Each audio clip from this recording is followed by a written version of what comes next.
heard so many things about Circus Street because of all the guys that are working here at Bitnoise.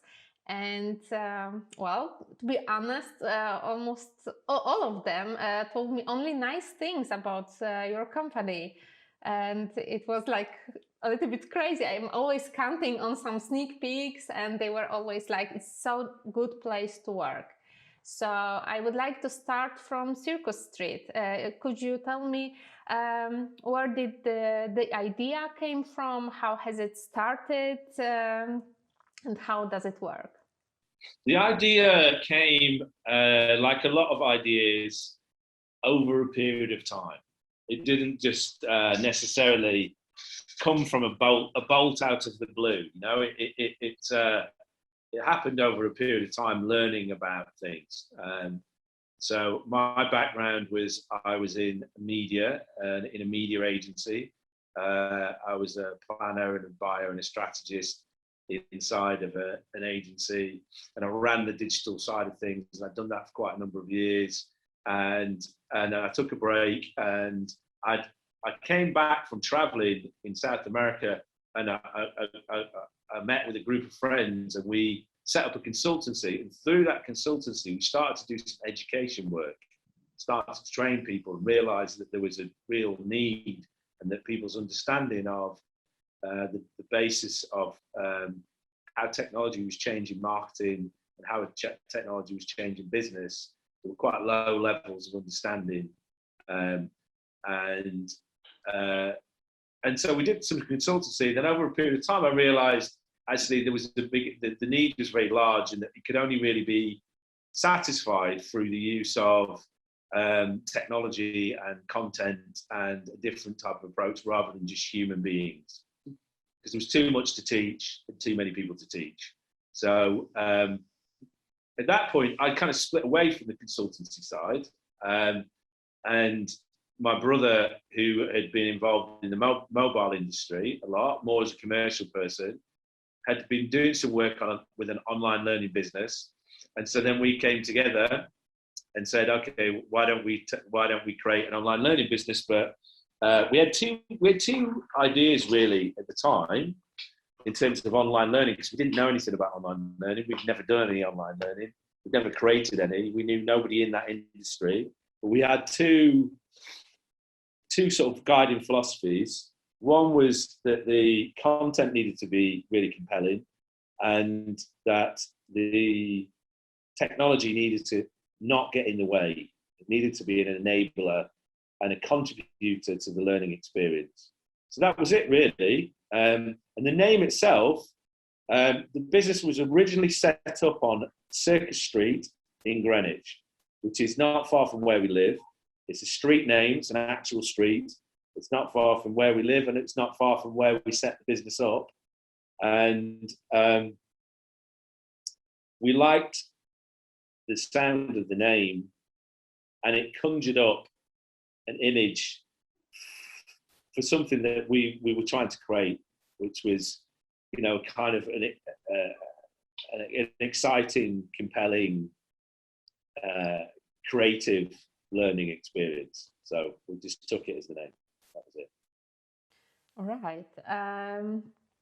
So could you tell me a little bit more about what exactly do you do at Circus Street? I know you have really huge clients.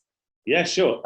So as I said, you know, the first thing that we did was we built a curriculum, which I wrote the first 10 lessons, and we said we're going to create sort of 30-minute lessons with pre and post testing, and we're going to create 10 lessons that will help marketers to really understand some of the fundamental technologies that exist and how they are impacting the world of marketing and communication. So we started that way. It was very much a kind of production-led approach. It was a content-led approach. So it was write scripts that are compelling, that are informative, that bring things to life, and then bring them to life in using lots of different animation styles, and using professional presenters, and and create something that's different from everybody else. The technology in the early days was very much kind of stitched together. It was a secondary thing, really, because we were spending all of our money on creating the content. But as times developed and our clients have got bigger, we've learned a number of things about online learning in a corporate setting. So I think what is fair to say is Circus Street is a business that believes that it really understands how to do corporate education well.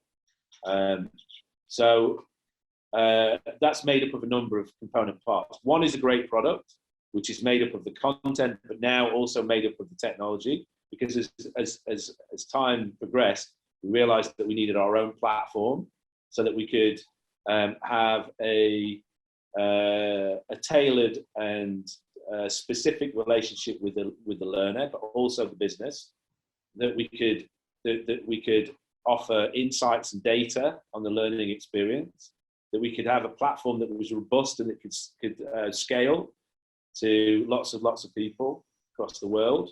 It needed to be a global platform that could work on lots of different devices, and that could help contribute to a brilliant learning experience. So essentially, inside of the product side of our business, you have technologists and you have content writers and then content creators. And all of that exists in-house. And we work with clients, lots of big global clients, tend to be CPG clients, but also pharma, some technology clients, some retail clients, but lots of big CPG brands like Nike and Adidas and Unilever and Procter and Gamble and Danone and Lego and Hasbro and loads of big clients. And our job is to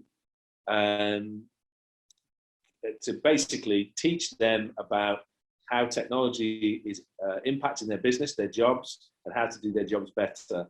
And the curriculum now is broadened out to beyond marketing to, kind of a global digital business language, really, so that anybody in an organization can understand how technology is impacting the business at large and then their job.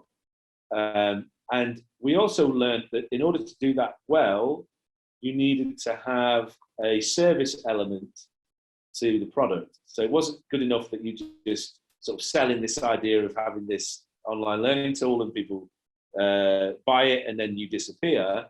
But it was really important to manage customer success. So we've also got quite large teams that focus on making the rollout of our products successful inside of a client. So that's whether we help them with communication and how to communicate the product across their organisation and what it's about and why their business is undertaking this exercise. We give insights and data around the performance of the campaigns. We manage the whole success, really, of how our product lands in their organisation. And our go-to-market proposition is something that we call business impact. So what Circus Street's there to do, really, is create an impact on the businesses that we work with. And that's a commercial impact. So it's quite different from, somebody like, I don't know, a LinkedIn Learning or a Coursera or these things. They tend to be very focused almost exclusively on the learner, not so much on the business. So we are very focused on the learner because we know that having a brilliant learning experience will contribute to the success of the business, but we're very focused on the business. So we measure the impact that we have, mindset, skill set, and behavior.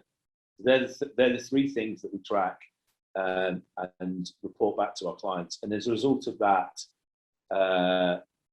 they come to us because they know that we're going to make a difference. Well, has anything changed in your model during last year? Has pandemic had any kind of impact on your company, on the way you're working? I mean, the pandemic has had a positive impact for us. because online learning, it's very difficult to do education in classrooms. So lots of those budgets have come more towards online companies. So it benefits us that we're more online. It also it benefited us that we were very commercially focused, and we were very much trying to demonstrate a return on investment for customers in the way that I just described through business impact. And because when you're in a recessionary environment, people only want to spend money on things that are going to make a difference, right? They don't want to, they don't want to spend things that are, frivolous in any way. And the third thing really is our business really was designed to teach companies about the future, and the future just arrived early, right?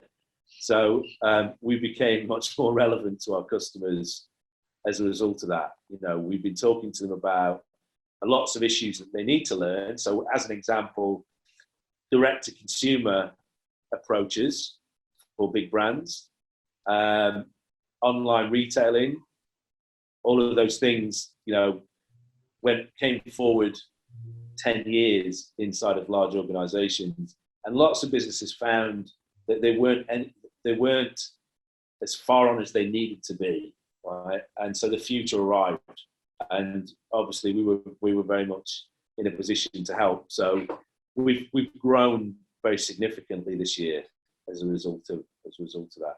So it's not that we did anything differently, really. It's just that all the things that we put into play a long time ago were designed for the future, and the future just arrived. So. Do you think there are some kind of rules of remote learning? Maybe you could share something. What do you think, for example, schools could do better to make this remote learning work? Schools, I suppose, is something that we don't, it's not something we currently focus on too much, because we're very focused on corporation. I guess really, a lot of it is about the things that we've been developing over a period of time anyway, any kind of learning. One of the problems that happened with online learning in the very early days was it was a bit of an afterthought. People didn't really invest a huge amount, probably because they thought it's a bit of a self-fulfilling prophecy, really.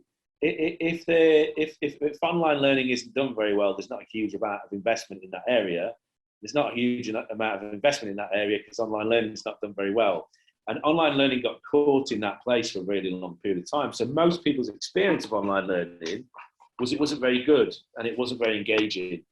And so the first thing to do is to make it as engaging as you possibly can. So we take a very content-driven approach to the learning, and we believe less is more. So there's lots of online learning platforms that have thousands of hours of content, and people just get lost in that kind of thing. So being very designed specifically for the task at hand, not having too much content. I think we have 100 hours, we have about 100 lessons now in our portfolio, but that 100 lessons will allow us to work with any organization globally and to take their employees from not knowing a huge amount about digital to, really understanding digital across quite a number of subject areas. So 100 lessons is not a lot. So we take our view is having a very focused approach, making it very engaging and making it very interactive. Interactivity is really important. And then the other thing is, creating the context around it. Why is it important? What is it you're trying to achieve? So in a commercial perspective, that's why we do business impact, because if you imagine, if you're an employee in an organization, you haven't got a huge amount of time. The average employee in a large corporate has about 25 minutes a week to dedicate to everything other than their core job. They have a very small amount of time that they can dedicate to learning. Now, what a lot of learning departments do is they say, and here is thousands of hours of learning, and we want you to learn about this, we want you to learn about that, we want you to learn about all these things. And the employee says, well, one, I haven't got time, And two, what's the benefit to me, right?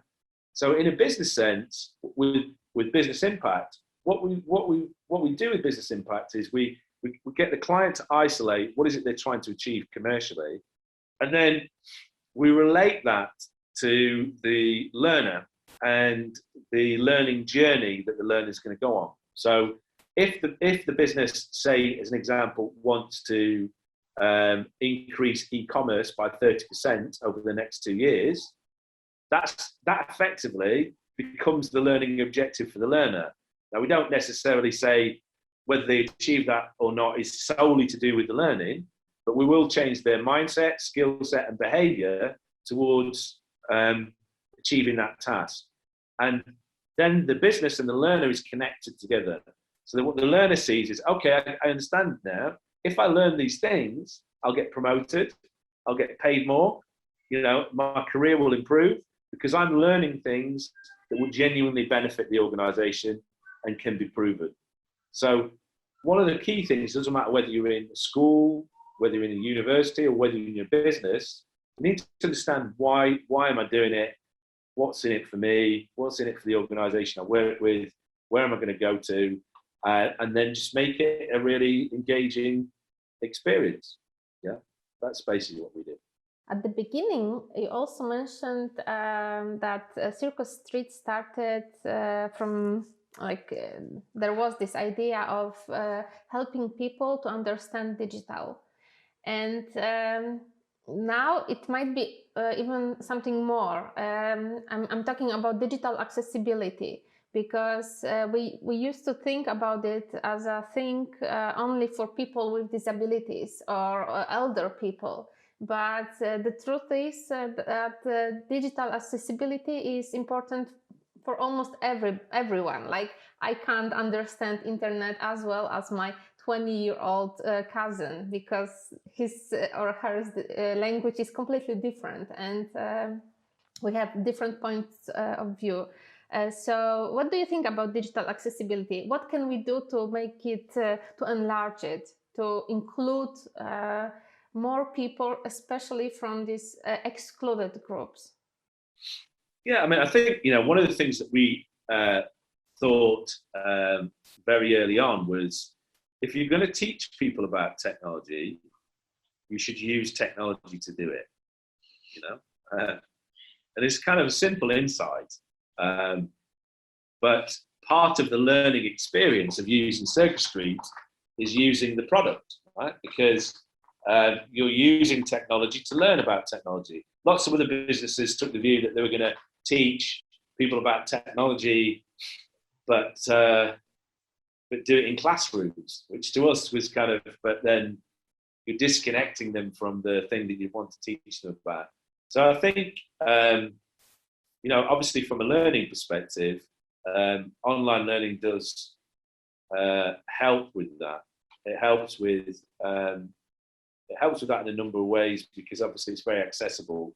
You can do it from, you can do it from home, you can do it from, your bedroom, you can do it from anywhere. And there's lots of other things that you can do. We have had learners with various different disabilities using the product. So I think that, it's just thinking about what challenges people might have and then addressing them as they appear. We've accessibility, generally speaking, can be about people's physicality. It could also be about their economic disability, economic position. They may not be able to afford to do certain things. So I think that within our product, there are ways in which we can address all of those things. We can make it pretty cost effective. Even if it's you're just downloading the resources that go around our lessons, of which there are quite a lot of things that go with it. Each lesson has a work pack that goes with each lesson. Lesson pack that explains each lesson and what's in it. Each one has a script that goes with it. So yeah, I think it's just about thinking about who your audience is, and as the challenges emerge, that you address them. obviously now in a corporate setting, we very much have to do that. We have to, because we've got thousands, hundreds of thousands of people using the product, and we're doing it for very large businesses, and they want us to be able to have as many people as possible using the product. Pandemic is one thing. The other is that it caused economical crisis, and people are not sure about their situation in USA, in Europe, and it's also special because we, both people in Europe and United States and in Asia, we face a very similar situation, very similar circumstances. So from your point of view, from point of view of global company, do you see any changes in the world? And maybe you have some predictions for the future. Also, I mean, also from business point of view. Yeah, sure. I mean, the thing about globalization, it's interesting because there's been a lot of conversation with people like Donald Trump in the White House and stuff, and and sort of nationalism on the rise in across the world. That in some way that these leaders would be able to roll back globalization. But reality is, from a commercial perspective, from a business perspective, it's already happened, right? All of the businesses that we work with now are globally set up. They're not waiting for politicians to tell them whether they should or shouldn't do this.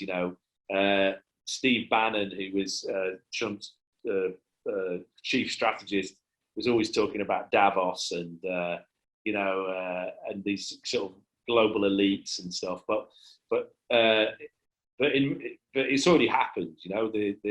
The globalization of business has been happening over the last 20, 25 years. And so when we work with organizations, they're always talking to us about global solutions. We don't tend to solve domestic problems. We don't tend to roll our product out in just the UK or just Poland or just America. We do get some of those briefs, but the majority of our briefs are, right, we want you to roll this out globally. So global business is it's already very connected, and will continue to be so, which has lots of benefits, but also has some downsides. If America catches a cold, we all start sneezing. That's how it is now. In terms of the pandemic, what's interesting about the pandemic, I think, is that going into the pandemic, a lot of Western economies were doing really well. Obviously, particularly America was doing very well, and so there is a lot of pent-up demand to go and spend money, and there is a lot of money waiting to be spent. So, if you look at certain areas, if you look at somebody like Amazon and how well they've done in the pandemic, or Peloton bikes, or there's lots of businesses that have been doing really well, and there's other areas where consumers have been saving. So savings are massively up in the United States. Average savings are up over 50%. So people have got money. So, some people are predicting what will happen after all the lockdowns end, hopefully, touch wood, is, a bit like the Roaring '20s. We're going to have a period of time which is going to be, a pretty amazing period of people spending and going out and having a good time. And so I'm predicting that over the next, 18 months, I'm a bit of an optimist, but I think over the next 18 months, if we're able to address the underlying challenges regarding the pandemic, we're going to see a massive boom in terms of the economy. Obviously, we've lost a lot though. So, will we get back to, will we recoup our losses? That's a different thing. So sort of some of the fundamentals debt will still be very, very high across the world, and that's a problem that's going to need to be addressed, over the next 5 or 10 years, and it's going to be difficult to address. But in terms of consumer confidence, I think the issue is going to be managing inflation. What Biden will be having to do is manage inflation in the US, because we are going to have a period where people are going to start spending again. So that's, again, the big challenge. One of the big challenges, we're starting to see nationalism around how people are dealing with vaccines and all those kind of things. And there's a big problem between the UK and the EU at the moment. Those things are going to need to be solved, because we have to have a global approach to this virus. Otherwise, it will cause problems in other parts of the world, which will, because we do now live in a global world, will have an impact on everybody else.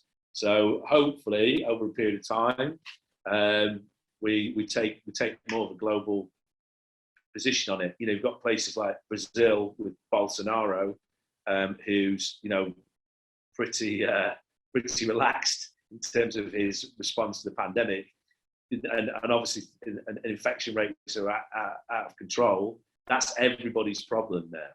That's everybody's problem, because the longer we have high levels of infection across the world, the more likely we are to get mutations. Mutations are going to affect everybody.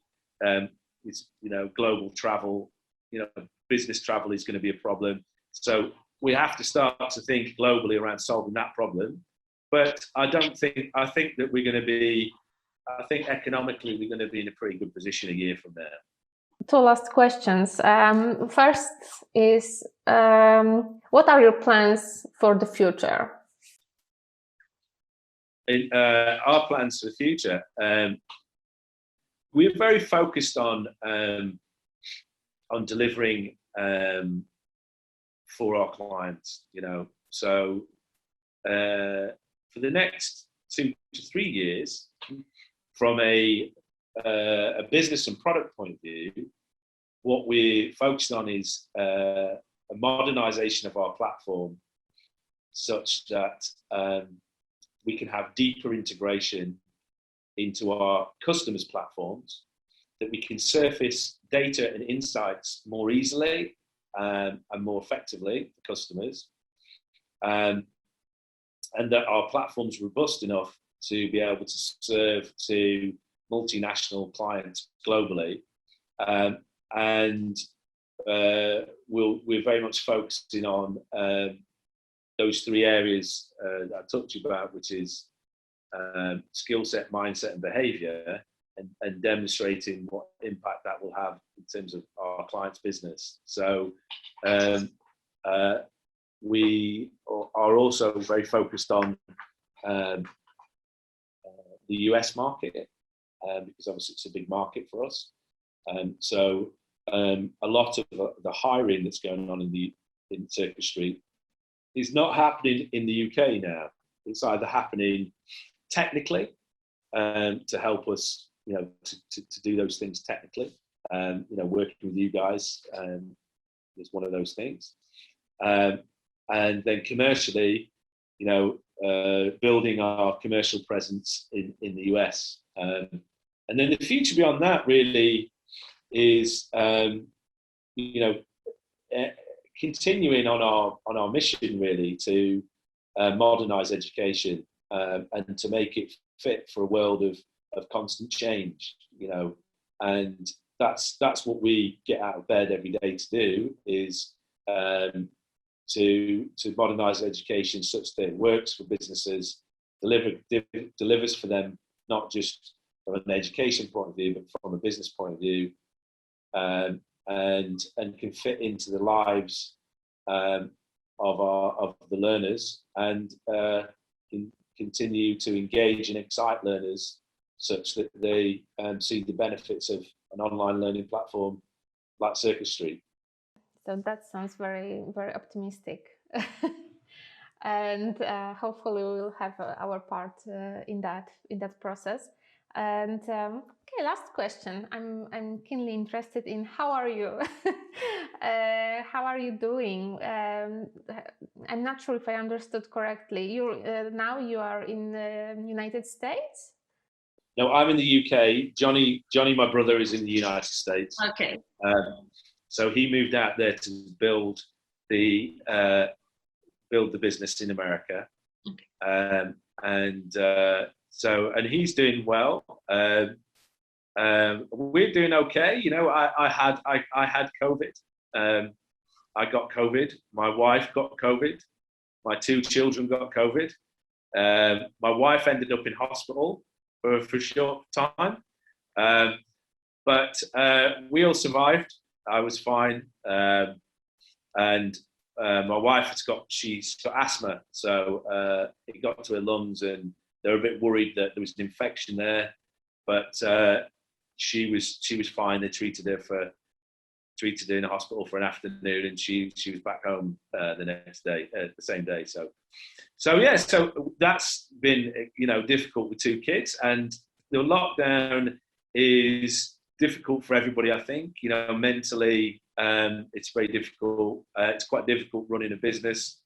Our business has done great, and our people have been amazing, and our culture has really shown how important it is and how powerful it is as an asset for us. People have done amazing, but I think everybody's mentally fatigued and ready for things to change. And obviously here we've been very lucky in the sense that the vaccination program has been really successful, and so people are very hopeful now that we're coming into the summer months, that restrictions are going to be relaxed, and that there is a way out of where we are now. So I think everyone's getting more and more optimistic, so yeah, we're doing okay. You know, life. Everyone has their knocks, and it's just the old saying goes, it's about how you get up. So we're doing all right.